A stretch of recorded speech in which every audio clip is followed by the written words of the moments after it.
요한복음 21장은 요한복음의 마지막 장입니다. 그래서 예수님께서 제자들을 이제 마지막으로 부활하시고 마지막으로 만난 이야기인데, 보면은 예수님께서 세 번째 이제 만난 그런 부활하신 후에 세 번째 만난 일이라고 이렇게 나와 있습니다.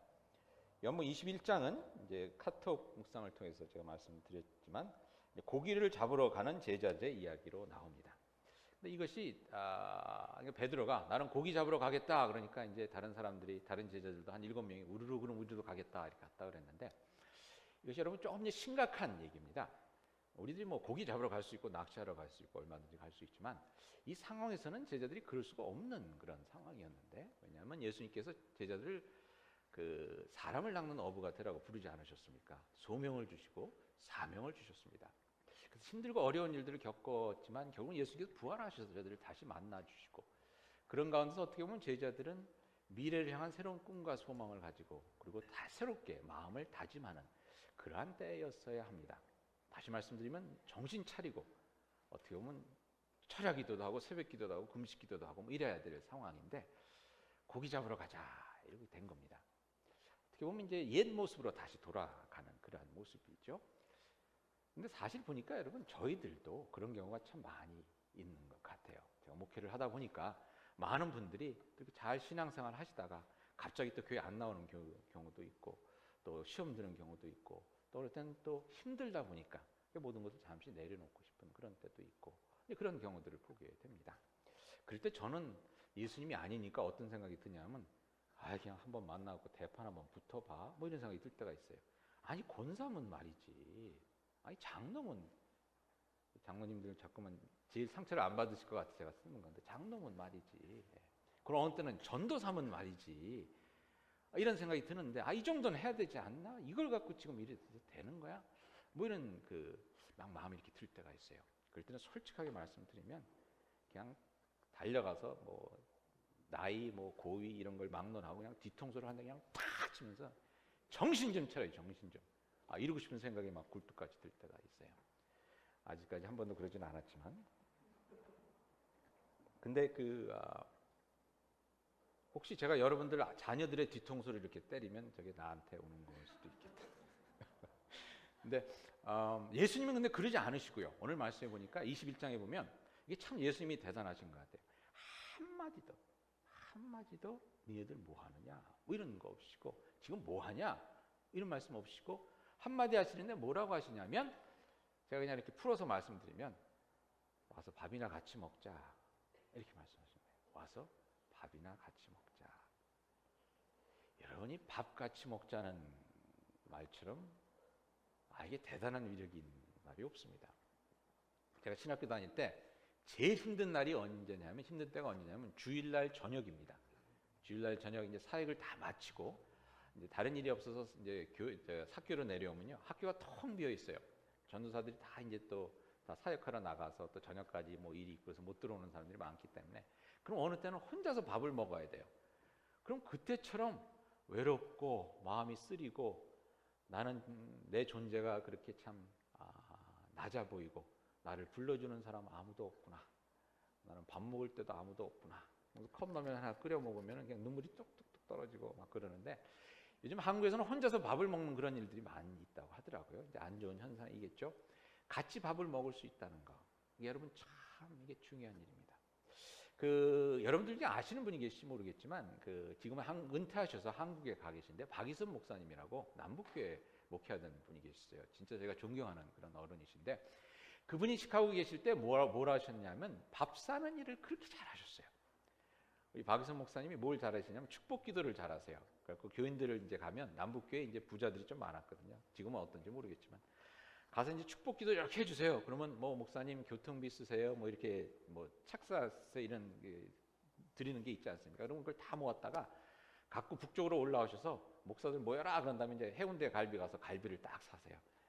그럼 갈비를 사시면, 제가 그때는 몰랐는데 지금 생각하니까 그랬던 것 같아요. 본인은 많이 안 드시고 후배들 먹는 거 이렇게 참 뿌듯하게 바라보신 다음에 나중에 갈비 뼈 있잖아요. 그걸 이렇게 챙겨 갖고 가세요. 그럼 목사님 그건 왜 갖고 가세요? 그러면 이거 갖고 김치찌개 끓이면 진짜 맛있어. 그러면서 이제 갖고 가셔서 사모님이랑 김치찌개 끓여 먹고 그러시는데, 그때 저희 시카고 지역에 있는 감리교회가 진짜 잘 됐어요. 부흥도 하고 일하는 것도 신나고 그때 저희들 일하는 생각하면 지금도 막 마음이 막 흥분돼요. 근데 그런 분이 떠나가시니까 밥 사주는 사람이 없어지는 거예요. 밥 사주는 사람이 없어지니까 이게 일들이 잘 안 되더라고요. 그러니까 여러분이 밥 사주는 거 그렇지 않습니까? 여러분들 밥 사주는 사람이 있으면 기분도 좋고 그래서 뭔가 좋지 않습니까? 장로님들이 밥 막 사주고 그러면 찬양팀 좋지 않은가요? 네. 밥 사주는 지가 오래됐죠? 네. 네. 그리고 막 교육부 우리 선생님들 이렇게 막 여름 학교 막 하고 힘들다가도 이렇게 장로님 오셔서 밥 장로님 밥 사라는 얘기가 들어서 죄송한데 그게 아니라 그냥 권사님 오셔서 밥 사주시고 이러면 신이 나는 것 같아요. 밥 먹으러 가자. 밥 사는 일, 밥 같이 먹는 일이 많기를 축원드립니다. 저도 가만히 보니까요. 제가 여기 10여 년 있었는데 저한테 밥 잘 사주는 분들이 계세요.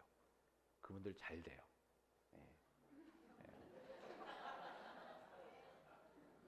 아멘이 많이 나올 줄 알았는데 이거. 근데 서로 이렇게 그만큼 마음이 후하니까 하나님께서도 후하게 채워주시는 것이 아닌가 하는 생각을 해봅니다. 우리 옆에 분들에게 한번 이렇게 인사 나누겠습니다. 오늘 제가 쏩니다.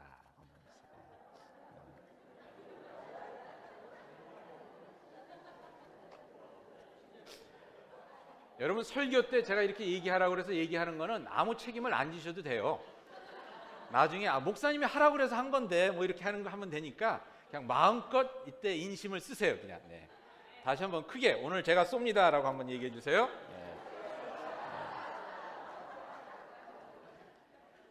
가만히 보니까 예수님의 목회가 그래서 저희들 가끔가다 목회가 아니라 먹회다라는 얘기를 하는데 먹회였어요. 예수님은 진짜 그 가난한 사람들, 불쌍한 사람들, 죄인들이랑 이렇게 하도 많이 먹고 마시고 그러니까 바리새인들이 제자들한테 한번 와서는 저 사람은 도대체 뭐 하는 사람이냐? 맨날 밥만 먹고 술만 처먹고는 아니고 아무튼 그렇게. 마태복음 11장 19절에 보니까 이렇게 나와 있습니다. 인자는 와서 먹고 마시며 말하기를 보라 먹기를 탐하고 포도주를 즐기는 사람이요 세리와 죄인의 친구로다 이렇게 막 비난을 했다는 거거든요.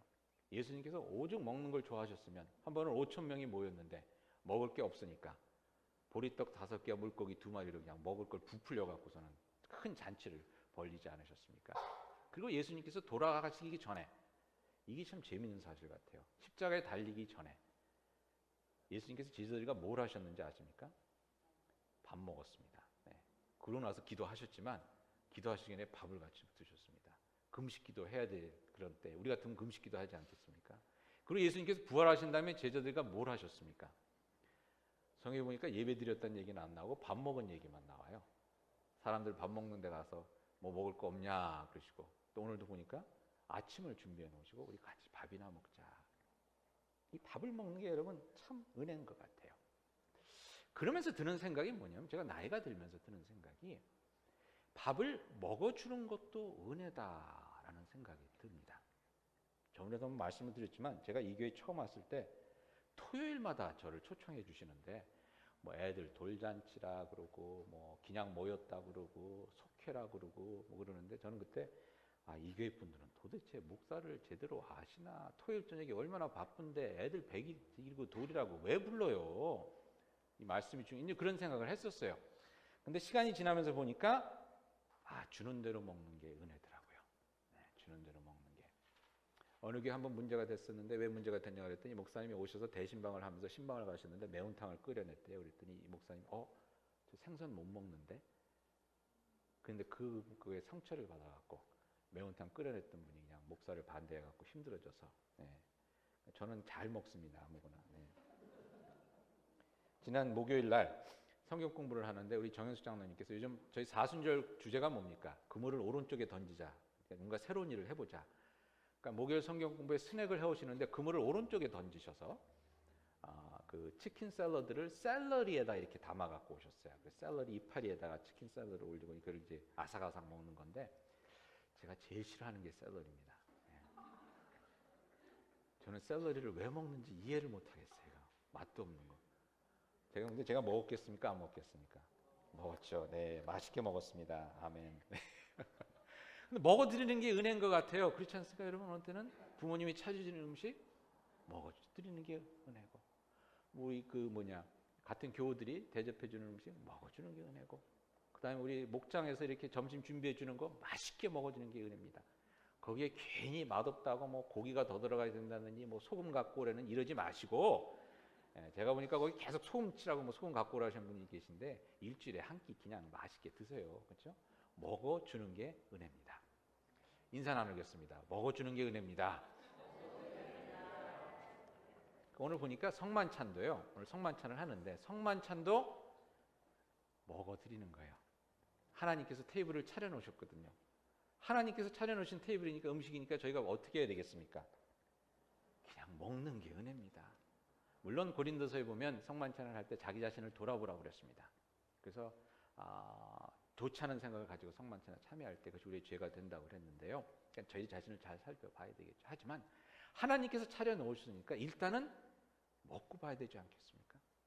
내가 좀 기분이 안 좋다고, 오늘은 빵 먹을 기분이 아니라고, 오늘은 좀 뭐 와이프랑 싸워서 좀 그렇네. 그렇다고 하나님께서 차려놓으셨는데 그걸 안 먹는 것은 곤란하겠죠. 하나님께서 은혜를 주실 땐 그냥 받는 겁니다. 이건 좀 싫어요라고 안 받을 수가 없는 거 아니겠습니까? 하나님, 이건 내가 원하던 게 아니에요. 나는 하얀 빵 원하는데 보리빵을 주시면 어떡하십니까? 저는 진짜 포도주라야지 성만찬을 합니다. 뭐 이러면서 거부할 수 있는 게 아니지 않습니까? 오늘은 이 포도주 색깔을 보니까 좀 엷은데 물 탄 것 같아서 싫습니다. 뭐 이렇게 할 수 있는 게 아니지 않습니까? 하나님께서 주시는 거 은혜로 받아 잡수실 수 있는 여러분들이 되시기를 축원드립니다. 나이가 들어가면서 드는 생각이 뭐냐면요, 해주는 대로 받는 것이 은혜라는 겁니다. 해주는 대로. 해주는 대로. 저도 성도님들이 넥타이를 많이 사주시는데 제가 조금 이게 분명해서 아무거나 안 매요. 근데 어떤 분들은 보니까 우리 김창호 목사님 같은 분은 이렇게 넥타이 해주면 꼭 한 번은 매더라고요. 저는 한 번도 안 맨 넥타이가 있거든요. 근데 그게 안 좋은 것 같아요. 그냥 해주면 해주는 대로. 제가 요즘 제 와이프가 또 그물을 오른쪽에 던져서 식단이 바뀌었는데, 밥을 하는데 뭐 당에 좋다고 날아가는 쌀로 밥을 해요, 여러분. 그냥 밥이 막 날아가요, 날아가. 근데 그걸 그냥 먹거든요. 그러니까 당이, 제가 주로 120, 130 이랬는데 120이 목표였는데 요즘은 100 밑으로 내려왔어요. 주는 대로 먹으니까. 오늘 베드로에게 해주신 말씀이 그겁니다. 뭐라고 말씀하시냐면 21장 18절에 보니까 내가 진실로 진실로 내게 이르노니 내가 젊어서는 스스로 띠뛰고 원하는 곳으로 다녔거니와. 젊었을 때는 혈기가 있어서 우리 마음대로 하지 않습니까? 막 이렇게 가라고 그러면 이쪽으로 가고. 근데 그렇게 했지만 뭐라고, 나이가 들어서는 남이 내게 띠띠우고 원하지 아니한 곳으로 데려가리라고 말씀하시는데 그 다음이 중요합니다. 19절에 보니까 이 말씀을 하시는 베드로가 어떠한 죽음으로 하나님께 영광을 돌릴 것을 가리키심이니라. 무슨 말씀이냐면요, 내가 젊어서 내 마음대로 하고 다녔을 때는 하나님께 영광을 돌리지 못했다는 겁니다. 자기 혈기로 다녔을 때 베드로가 어떻게 했습니까? 예수님 3번 부인하지 않았습니까? 근데 그 모든 것을 내려놓고 남이 나를 묶고 끌고 가는 대로 다닐 때 어렵고 힘들지만 그것을 통해서 어떻게 된다고요? 하나님께 영광을 돌린다는 것입니다. 목회를 하면서 보니까요, 여러분, 자기 뜻대로 살려고 할 때 하나님의 영광이 드러나지를 않습니다. 내가 좀 고집부리고 내가 잘난 대로 이렇게 하고 그러면, 여러분, 저희들은 보니까요, 저희들이 몰라요. 바로 앞에 무슨 일이 있을지도 모르는데 그냥 내 생각으로 가면 제대로 가는 것 같지만 그게 아니거든요. 여러분, 그런 얘기 들으시죠? 남자들이 참 길 안 물어본다는 거. 저도 한 번은 아틀란타에 살 때인데 길이 막 이렇게 꼬불꼬불해요. 근데 막 길을 가는데 와이프가 좀 물어보자 그런데 제가 안 물어봐도 돼. 그리고 또 물어보자니까 화를 벌컥 냈어요. 그냥. 저는 여자가 이렇게 하는 거 싫어요. 그래서 저는 이 GPS에서 여자 목소리가 나오면 좀 불안해. 남자 목소리로 길을 가르쳐 줘야지 되는 것 같은데, 근데 그러다가 1시간 반을 헤맸나? 그러고 나니까 진짜 속된 말로 쪽팔리더라고요, 와이프 앞에서. 여러분, 저희들이 앞길을 모르거든요. 제가 한번 젊었을 때 티켓을 먹어서 거길 갔어요. 교육받는 데 있죠. 교육받으면 이제 그거를 그 벌점이 안 올라가니까 교육받는 데 갔는데, 교육받으면 한 4시간 동안 제가 뭘 하겠습니까? 그걸 들을 필요가 없잖아요. 그래서 책을 가지고 이제 구석 자리에 앉아서 내 책이나 보고 설교나 준비하자 그러서 이제 갖고 갔더니 거기 그 인도하시는 분이 오는 순서대로 앞에서 앉으려는 거예요. 저쪽 뒤에 가서 앉았는데 그래서 제가 나라서 여기 앉으래. 그래서 내가 여기 미국 아니냐? 자유의 나라에서 왜 내 마음대로 앉지도 못하게 하느냐? 그랬더니 자기 클래스인데 자기가 이름을 이렇게 보기가 싫으니까 이렇게 말씀드려. 그래서 한마디 하려다가 알았다고 그래서 나가버렸어요. 나가서 이제 끝날 때가 대쯤 돼서 자리가 찬 다음에 들어가서 이제 뒷자리에 가서 앉았어요. 근데 이 사람이 뭐라고 그러냐면 클래스를 시작하면서 지금부터 자기 이름과 직업이 뭔지를 한번 얘기를 합시다. 근데 제가 거짓말을 못 하겠더라고요. 거짓말은. 이것도 잘못했는데 거짓말까지 하면 목사요. 저기 이름을 얘기하고 목사요 그랬더니 이 사람이 이렇게 보더니 뭐 그냥 그러더라고요. 끝나고 나서 나가면서 얘기를 하고 했더니 인사를 나누는데 자기가 어느 교회 다니면서 자기 신앙 얘기를 쭉 하는 거예요. 예수 잘 믿는 사람이더라고요. 그러니까 목사를 봐준 건데 얼마나 부끄러웠던지. 그러니까 우리 혈기대로 하다 보면요, 여러분 하나님의 영광을 드러내질 못하고 그저 하나님께서 가라시는 대로 가고 그러는 것이 참 좋을 것 같습니다. 제 주위를 한번 둘러보니까요, 저도 진짜 순종하려고 애쓰면서 사시는 분들이 계세요. 교회에서 이렇게 뭘 하면 그냥 힘들더라도 그걸 순종하면서 가시는 분들이 계세요. 그런 분들 여러분 존경하지 않습니까? 저희들도 다 알 것 같아요. 어떤 분들이 빤질빤질한지, 어떤 권사님이 빤질빤질해서 말 안 듣고 그러는지, 그 열매들이 어떻게 맺혀지는지 여러분도 알지 않습니까? 자기 자신을 조금만 더 내려놓으면 높임을 받고 하나님의 이름에 영광 돌릴 수 있는데, 그런데 그런 분들을 생각하다 보니까 그냥 가서 뒤통수 한번 딱 때리고 싶은 분들을 생각하다 보니까 그 모습 위로 떠오르는 얼굴이 있는데 그 얼굴이 누구의 얼굴이겠습니까? 바로 제 얼굴이 떠오르더라고요. 지난주 수요일에 제 수요일 예배가 있었습니다. 여러분 아시다시피 오신 분들은 기억하시겠지만 이제 젤을 이마에다 이렇게 발라주는 그 예식을 했습니다. 젤을 이마에다 발라주는 것은 뭐냐면 제가 그 전해 뭡니까 종려주일날 썼던 종려나무 가지를 태워서 이렇게 젤을 만들어서 기름으로 이렇게 섞어서 이렇게 젤을 발라드리거든요. 그 이유는 두 가지입니다. 첫 번째는 재와 같은 우리의 존재라는 거죠. 흙에서 와서 흙으로 돌아가는 그러한 연약한 존재인 것을 기억해라. 이 사순절 기간 동안 잘난 척하지 말고, 그 다음에 구약에서 보면 죄를 뒤집어 쓰고 이제 회개를 했다고 합니다. 근데 죄를 뒤집어 쓰는 건 좀 그러니까 대신 이마에다 이렇게 죄를 발라드리는 그런 예식을 하는 겁니다. 근데 그걸 제가 12년 전에 저희 교회 왔을 때 했었어요. 한번 처음 그때 했었는데, 그때 어떤 경험이 있었냐면 이제 끝나고 나서 가는데 어떤 집사님이 여자 집사님이 저한테 인사하자마자 화장실로 쏙 들어가더니 죄를 싹 지우고 이제 나오신 거예요. 그래서 이게 또 그럴 수도 있겠다. 좀 불편할 수도 있겠다. 그래서 그동안 안 했습니다. 안 하다가 이제 저희가 이번 사순절 주제가 뭡니까? 그물을 어느 쪽이요? 오른쪽에 던져라 하니까 한번 해보자. 그래서 했어요. 했는데도 이제 제가 준비를 하면서 이 어떻게 반응을 할지 몰라서, 왜냐면 얼굴에 뭘 이렇게 한다는 게 사실 좀 그렇지 않습니까? 그래서 제 얼굴에도 한번 해보고 거울 들여다보고, 근데 이게 앞머리가 좀 있는 분들은 머리가 가려져서 그나마 멋있어요. 저 같은 사람은 이렇게 젤을 그려놓으면 그냥 아바타인가 그 만화 영화에 나오는 뭐 중국 영화에 나오는 사람처럼 이렇게 그래서 형 그게 쉽지가 않아서 할까 말까 그러다가 그래도 오른쪽에 던져보자 그러고 했어요. 하고서는 이제 제가 먼저 해야 되기 때문에 이걸 이렇게 딱 바르고 이제 예배 시작할 때부터 교인들에게 이제 좀 기름을 치기 위해서 이렇게 하고 나왔더니 찬양팀 연습하러 와서 집사님들이 저 뒤에 있다가 저를 보더니 카카카 웃는 거예요. 누구라고 얘기는 안 하겠지만. 그래서 어떤 집사님 웃으면 안 되는데 그러면서도 웃는 거예요. 여기서 그만할까 그러다 아무튼 했습니다. 하면서도 불편하신 분들이 계실까 봐 제가 혹시 불편한 분들은 이거 안 해도 됩니다. 그냥 성만찬만 받으시면 됩니다. 라고 말씀을 드리려고 했다가 그냥 예배 인도하다 보니까 잊어버렸어요. 잊어버리고 그냥 넘어갔어요.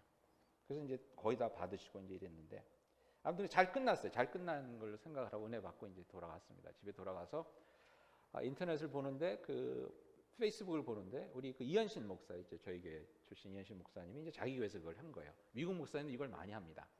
이현신 목사님 남편 같은 경우는 자기 마을에 우체국 앞에 가서 하루 종일 이제 서 있어서 이걸 합니다. 그럼 사람들이 우편물 픽업하러 왔다가 저 좀 해주세요 이러기도 하고요. 시카고에 있는 목사님들은 기차역에서 그걸 합니다. 그럼 미국 분들은 이게 어렸을 때부터 좀 익숙해진 분들이 있기 때문에 그동안 교회 안 나가던 사람들이 이때만이라도 좀 한번 은혜를 받아보자라는 그런 생각에서 이렇게 바꾸가는 분들이 많이 있어요. 근데 그걸 이제 교회에서 했습니다. 교회에서 했는데 어린애가 와서, 저희도 어린애가들이 많이 왔는데 어린애가 이제 하나 와서 이제 받고 이렇게 갔는데, 집에 가는데 이 애가 목사님 앞에 오더니 이러더래요. 이현신 목사님 앞에 오더니 draw more 그러더래요. 애들이니까 이제 장난으로 생각했으니까 그렇겠죠. 더 그려주세요, 더 그려주세요. 그러더래요. 그 얘기를 이제 듣고 은혜를 받았다고 이렇게 페이스북에 올렸는데, 그 말을 딱 읽는 순간 가슴이 멍해졌습니다. 그런 생각이 들었어요. 예수님 더 그려주세요. 주님의 형상으로 더 그려주세요. 까맣든 빨갛든 더 그려주세요. 욕심만 가득한 내 얼굴, 교만함으로 굳어진 내 얼굴, 내 마음, 내 삶에 하나님의 사랑으로, 은혜로 더 그려주세요. 많이 그려주세요. 나의 못남이 다 덮여지도록. 주님의 형상 드러내지 못하고 살았는데 조그만 십자가 이마에 그리는 것도 부끄러워하는 내 모습, 나만을 생각하는, 내 체면만 생각하는 하나님의 영광보다 내 생각을 더 많이 하는 내 모습 위에 그려주세요. 더 그려주세요. 그런 생각이 들었습니다. 그러고 보니 하나님께서는 참 우리의 삶을 아름답게 그리기를 원하시는 것 같아요. 아름답게 그려지기를 원하십니다. 여러분, 에덴 동산을 한번 생각해 보니 에덴 동산이 얼마나 예뻤겠습니까? 아담과 하와가 얼마나 예뻤겠습니까? 근데 그 모습이 죄로 인해서 부끄러운 모습이 되어버려서 가리고 싶은 모습이 되어버렸습니다. 그러니까 그 부끄러운 모습을 또 하나님께서 가죽옷을 만들어서 가려주시고, 또 죄로 인해서 부끄러워지는 저희 모습 씻어주고 가려주시기 위해서 예수 그리스도를 이 땅에 보내셔서 보혈로 씻겨주시고 그 은혜의 옷으로 덮어주시는데, 우리들은 그걸 피해 다니는 거예요. 좀 이렇게 예쁘게 그려주려고 그러면 얼굴 획 돌려버리고, 예쁘게 입혀주려고 그러면 딴 데 가 있고, 힘들어서 은혜로 먹여주려고 그러면 내가 귀찮다고 나오지도 않고, 죄로 인해 이그러지고 부끄러워진 모습, 그 모습을 가려주시고 새롭게 그려주시기 위해서 우리를 찾아오신 예수님, 그 예수님이 여러분의 모습을 참으로 아름답게 그려주시는 그런 역사가 있기를 축원드립니다. 신약에 보면 바울이라는 사람이 있었습니다. 철기가 아주 그냥 대단했습니다. 열정이 대단했습니다. 그래서 그냥 하루는 다메섹이라는 곳을 그냥 막 힘차게 걸어가면서 그냥 자기 생각으로 예수 믿는 사람들 다 잡아서 해야 되겠다, 다 묶어갖고 오려고 밧줄 하나 들고 그냥 막 씩씩하게 걸어가고 있었습니다. 근데 그 길에서 예수님을 만났습니다. 예수님을 만났는데 예수님을 만났는데 그 이후로 이런 일이 일어났습니다. 사도행전 9장 8절에 보니까 사울이 예수님을 보고 땅에 넘어졌는데 그때 이제 일어났어요. 일어나니까 눈은 떴을 때 9장 8절에 보니 아무것도 보지 못하고 사람의 손에 끌려 다메섹으로 들어가서라고 되어 있습니다. 자기가 밧줄 들고 다니던 사람이 남의 손에 이끌려서 들어가게 됐습니다. 그런데 그랬을 때 어떠한 역사가 일어났습니까?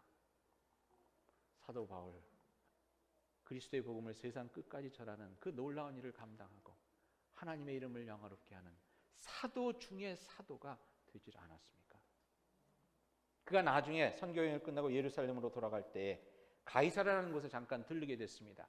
하룻밤을 머물게 됐는데 그곳에 빌립이라는 그 집사님의 집에 머물게 됐는데, 그곳에 어떤 선지자가 와서 그에게 이런 예언을 합니다. 아가보라 하는 선지자가 와서 21장 11절에 보니까 바울의 띠를 가져다가 자기 수족을 잡아매고 말하기를 성령이 말씀하시되 예루살렘에서 유대인들이 이같이 이 띠 임자를 결박하여 이방인의 손에 넘겨주리라고 예언했어요. 무슨 얘기입니까? 자기 마음대로 다니지 못한다는 겁니다. 띠에 묶여서 끌려가는 인생이 될 텐데, 그 끌려가는 인생이 어디로 끌려가는 인생입니까? 하나님의 영광의 자리, 하나님의 은혜의 자리, 하나님의 능력의 자리로 끌려가는 인생이 되었다는 겁니다. 여러분, 여러분의 인생을 하나님께서 이끌어 가기를 원하십니다. 우리들 생각에는 우리를 올가매는 것 같고, 우리들 생각에는 내 마음대로 하지 못하게 하는 것 같지만, 내가 갈 수 있는 곳이 어디가 있겠습니까, 여러분? 내가 그릴 수 있는 그림이 얼마나 크고 얼마나 예쁠 수가 있겠습니까? 하나님이 이끌어 가시는 곳이 은혜의 자리요 능력의 자리가 아니겠습니까? 우리가 아무리 발버둥치고 간다 해봤자 결국은 죽음이요 무덤인데, 그 건너까지 어떻게 갈 수가 있겠습니까? 하나님께서 이끌어 주셔야지. 내가 그려봤자 한 치 앞도 못 보는 조그만 그림인데, 한순간만 지나면 부끄러워지고, 한순간만 지나면 의미 없고, 한순간만 지나면 아무것도 남지 않은 인생인데, 하나님이 그려주셔야 하지 않겠습니까? 하나님이 그려주시는 여러분들의 삶이 될 수 있기를 축원드립니다. 그러기 위해서 여러분, 하나님의 은혜의 자리에 얼굴 들이미시고요. 사진 찍을 때 보면 자꾸 뒤로 나가시는 분들이 있어요. 얼굴이 작게 보이려고. 사진 찍을 때는 뒤로 물러서시더라도 은혜 받을 때는 앞으로 나가시고, 하나님께서 부르실 때는 얼굴 들이미시고, 내가 묶여 있는 것 같지만 결코 묶인 것이 아니라, 여러분 비행기 탈 때 말이죠. 비행기 탈 때 시트벨트로 묶여 있는 것 같지만 그게 하늘을 나르는 겁니다. 시트벨트에 앉아있기 싫다고 자기 혼자서 창문 밖으로 나와버리면 어떻게 되겠습니까? 날지 못하는 겁니다. 하나님의 은혜의 손에, 하나님의 은혜의 밧줄에 묶여서 내가 갈 수 없는 곳에 이끌려 갈 수 있는 여러분들이 되실 수 있기를 그리스도의 이름으로 축원드립니다. 이 사순절 기간 동안 하나님, 나 하나님의 것입니다. 하나님, 더 그려주세요. 기도할 수 있는 저와 여러분이 되기를 다시 한번 축원드립니다. 기도하시겠습니다.